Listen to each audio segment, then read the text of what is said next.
Hello, all. Welcome to Gayatri Scientific Spirituality Center. Today's topic is Gods Explained. What are gods?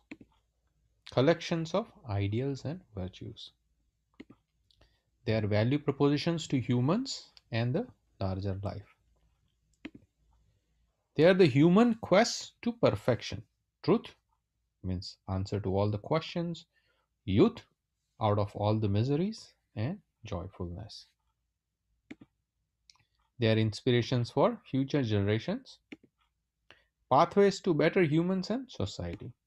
Mother Nature and her inspiring living features like fire, wind, sun, moon, planets, rivers, mountains, oceans, they are also gods because of their value proposition to the life and how they inspire to humans. Life's essential functions like create, sustain, destroy, they are also gods. Historic icons of highest ideals like Ram, Krishna, Hanuman, Shiva, Buddha. The most benevolent plants and animals like cow for its benefit to humans, basil for its medicinal properties, people, banyan tree, etc. It is both material and spiritual. Some people think God is just spiritual. No, that's not true. The God is both material and spiritual, both science and consciousness. Godly qualities can be discovered through, well, other than trial and error method and wasted time, using trusted and time tested method like studying Vedas, which are the essential knowledge, Puranas, which are the inspiring life stories like Vishnu Puran, Shiva Puran, Ramayana, Bhagavad, narrations like Gita and Upanishads, and any derivations of them. Mantras, they are the letter sequences that would change human chemistry to realize them. And God's pictures and idols by pondering, meditating upon the qualities and virtues they represent. Are gods a past thing? True for all historic characters like avatars, Ram, Krishna, Shiva, Buddha, Mahavir, liberated rishis, and sages.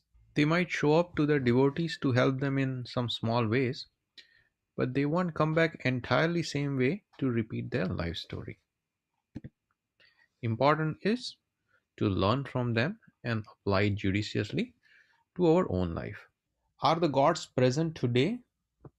Will they be in future too? Yes, in the form of their virtues and values, they are timeless. That's why all gods are shown young or ageless in their pictures and idols. Still, create, sustain, destroy functions are happening. So, Brahma, Vishnu, and Mahesh are still present today. Still, planets, sun, and earth are doing their job. The way they inspired gods of the past, like Ram, Krishna, Buddha, and Rishis, they are also inspiring us today.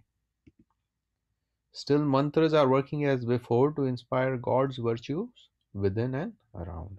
There are always gods in making that we may only know after the fact.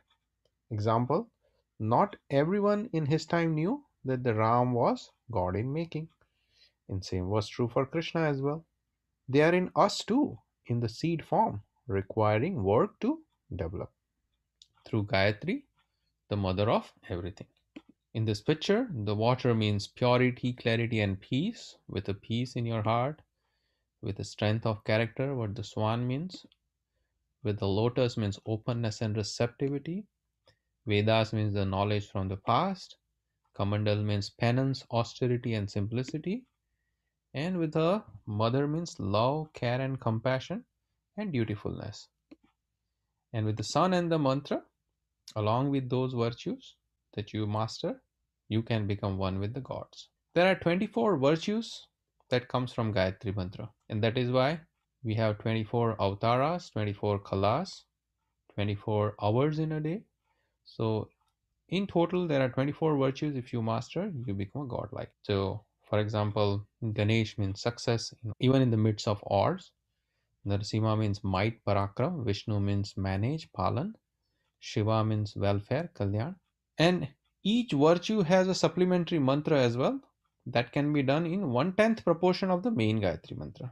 So if you want intelligence, you can do 10 Gayatri mantra and 1 Saraswati mantra. And here are the different mantras for different virtues. More details in our website www awgp.us. And our tagline is Yog, Yagya, and Gayatri for human excellence. Thank you for watching.